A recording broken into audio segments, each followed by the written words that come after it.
Les lourdes portes en acajou poli de la salle de conseil du cabinet d'avocats semblaient absorber le son de la trahison finale et dévastatrice de mon grand-père. J'étais assis sur une chaise en cuir rigide, mes mains agrippant les accoudoirs si fort que mes jointures sont devenues blanches. De l'autre côté de l'immense table avait été assis mon oncle, Richard. Il sirotait un verre d'eau gazeuse, un rictus suffisant et triomphant collé sur son visage. « Je suis désolé, Léo, » a dit l'avocat, sa voix dépourvue de toute sympathie réelle. Mais selon le testament modifié signé par votre grand-père juste 2 semaines avant son décès, la totalité du portefeuille immobilier Vance, including les 42 immeubles commerciaux, la tour résidentielle de luxe et le pantouf familial, a été léguée uniquement à Richard Vance. Vous avez reçu une somme de $10 000. 10 000 $? Ai-je octé, ma voix tremblant d'un mélange de choc et de colère montante. Mon grand-père a construit un empire de 120 millions de dollars. J'ai travaillé pour lui pendant 8 ans. J'ai géré les acquisitions, j'ai supervisé les rénovations, j'ai pratiquement dirigé l'entreprise pendant qu'il était à l'hôpital. Richard a ri, un son sec et grinçant. Léo, mon garçon, tu étais un employé. Tu étais payé un salaire. Ne confonds pas un chèque de paie avec la propriété. De plus, l'esprit d'Arthur était fragile à la fin. Il a réalisé que son empire avait besoin d'une main impitoyable pour le guider, pas d'un neveu sentimental qui se soucie plus de préserver les façades historiques que de maximiser les profits. Tu as falsifié ce testament, ai-je dit, ma voix tombant à un registre calme et mortel. J'ai regardé directement dans ses yeux. Il était sous forte morphine. Il ne savait pas ce qu'il signait. Tu l'as manipulé. Le rictus de Richard a disparu, remplacé par un regard froid et dur. Attention, Léo, c'est de la diffamation. Et puis je contrôle maintenant le conseil de Vance Property. Je peux te faire poursuivre en justice jusqu'à l'oubli si tu répands ce mensonge. Tu as jusqu'à vendredi pour quitter le Penthouse. Les serrures seront changées. Il s'est levé, a ajusté son costume sur mesure et est sorti de la pièce, me laissant avec un morceau de papier inutile et une poitrine creuse. Pendant les 3 premières semaines, j'ai été un fantôme. J'ai emménagé dans un appartement miteux d'une chambre à la périphérie de la ville. J'ai regardé de loin Richard prendre le contrôle de l'entreprise de mon grand-père. Il a immédiatement licencié l'équipe de direction senior, la remplaçant par ses amis flatteurs. Il a annoncé un plan massif de restructuration, ce qui n'était que du jargon corporatif pour liquider les bâtiments historiques que mon grand-père avait aimablement restaurés et les vendre au plus offrant pour financer son style de vie somptueux. Il a vendu le quartier historique des théâtres pour des centimes par dollar. Il a vidé la tour résidentielle de luxe pour la convertir en location corporative haut de gamme à court terme. Et il a emménagé dans le Penthouse, organisant des fêtes extravagantes, effaçant complètement l'héritage de mon grand-père.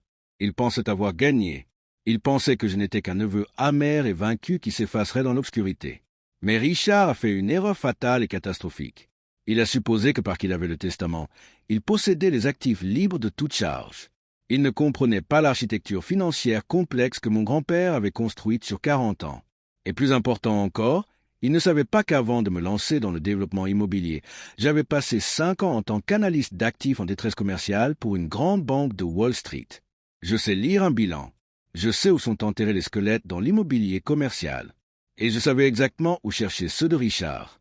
J'ai arrêté de boire. J'ai arrêté de m'apitoyer sur mon sort. J'ai aménagé un bureau de fortune dans mon petit appartement, couvrant les murs de registres publics du comté, de dépôts de la SEC et des anciens registres financiers cryptés de mon grand-père que j'avais réussi à sauvegarder avant que Richard ne change les mots de passe de l'entreprise. Je cherchais la faille. Chaque empire a une fissure dans ses fondations. À 2h14 du matin, un mardi pluvieux, je l'ai trouvé. Mon grand-père ne possédait pas seulement le portefeuille de 120 millions de dollars. Pour financer son expansion massive au début des années 2000, il avait levé l'ensemble du portefeuille via une structure complexe de titrisation de créances hypothécaires commerciales, CMBS. Les prêts étaient détenus par une grande banque institutionnelle. Mais voici le détail critique que Richard avait manqué dans sa course à vide à la liquidation. Les contrats de prêt originaux contenaient une clause stricte de due en salle exigible en cas de vente et de changement de contrôle. Si les propriétés étaient transférées à un nouveau propriétaire sans le consentement explicite et écrit du bénéficiaire principal, qui était légalement encore moi, selon le fideikommis original non modifié, ou si les propriétés étaient vendues ou refinancées sans l'approbation de la banque, la totalité de la dette de 120 millions de dollars accélérait immédiatement. Elle deviendrait exigible en totalité, en espèces, dans les 30 jours. Richard n'avait pas seulement hérité des propriétés. Il avait hérité d'une bombe à retardement. et en vendant illégalement les actifs et en tentant de refinancer la tour en utilisant de fausses résolutions corporatives, il avait déclenché la clause. La banque avait émis un avis formel de défaut il y a 3 jours. Richard, dans son arrogance, l'avait ignoré, pensant qu'il pourrait intimider le directeur de la banque ou cacher le défaut à ses nouveaux acheteurs. Il avait 30 jours pour réunir 120 millions de dollars en espèces. Il ne les avait pas. Il avait dépensé sa liquidité pour les rénovations de son Pantouse et ses voitures de sport. S'il faisait défaut, la banque saisirait l'ensemble du portefeuille, l'anéantissant complètement.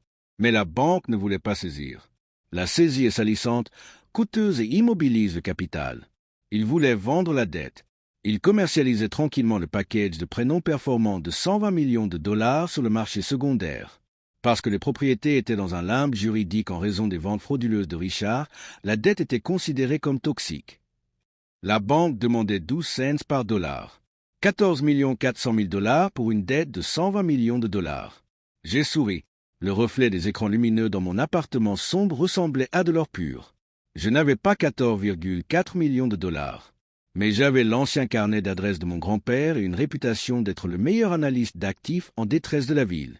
J'ai appelé Marcus Thorne, un gestionnaire de fonds de capital investissement impitoyable qui avait toujours respecté mon grand-père.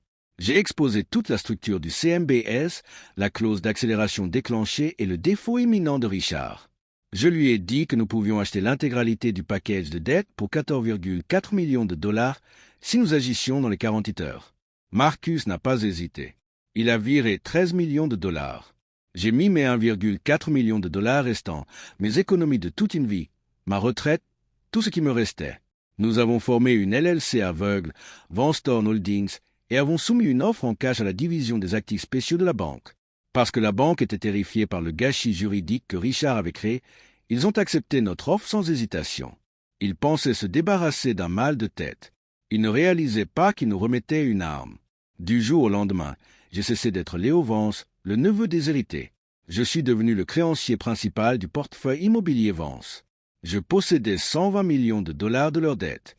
Et selon les engagements stricts du contrat de prêt, en tant que créancier principal dans un scénario de défaut, j'avais le droit légal absolu de saisir le collatéral, d'expulser tout occupant non autorisé et de nommer un séquestre pour liquider les actifs.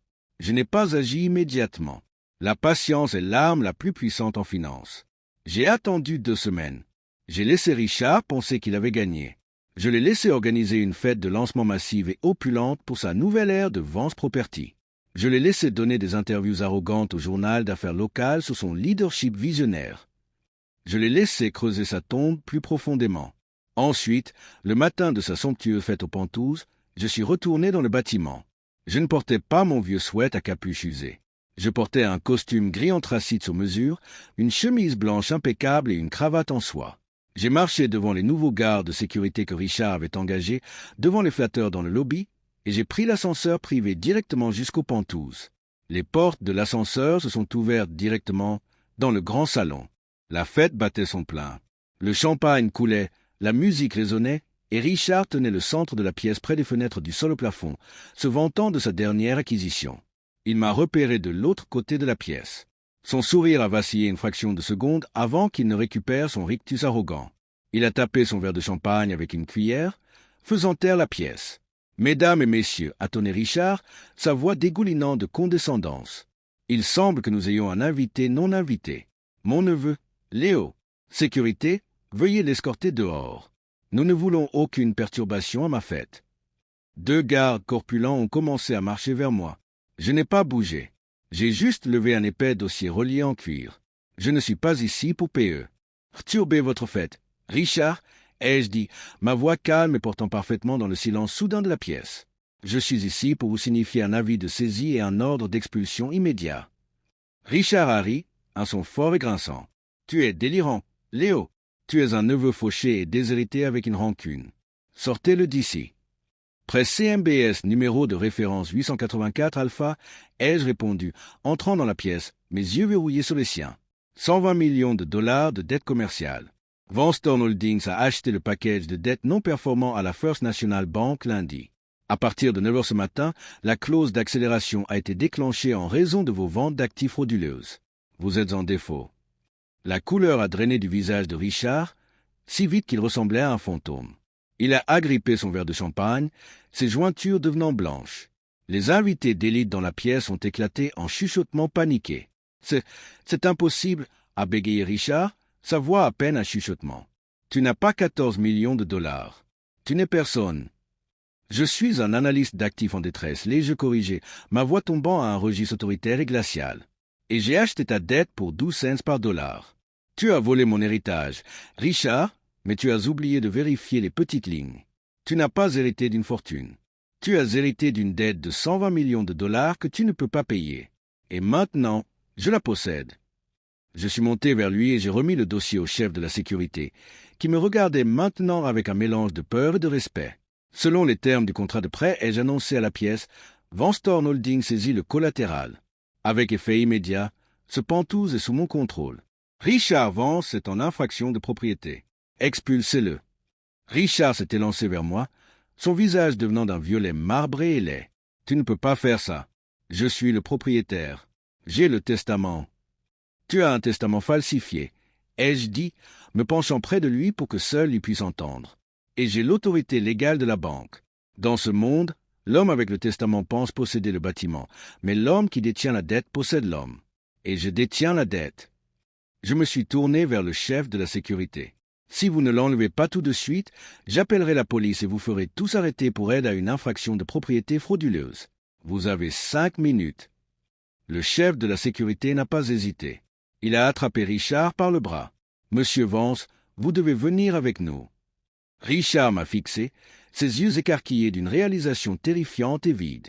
L'arrogance, la cruauté, la supériorité suffisante, tout cela s'est brisé en un instant. Il a regardé ses invités, mais il reculait déjà, dégoûté.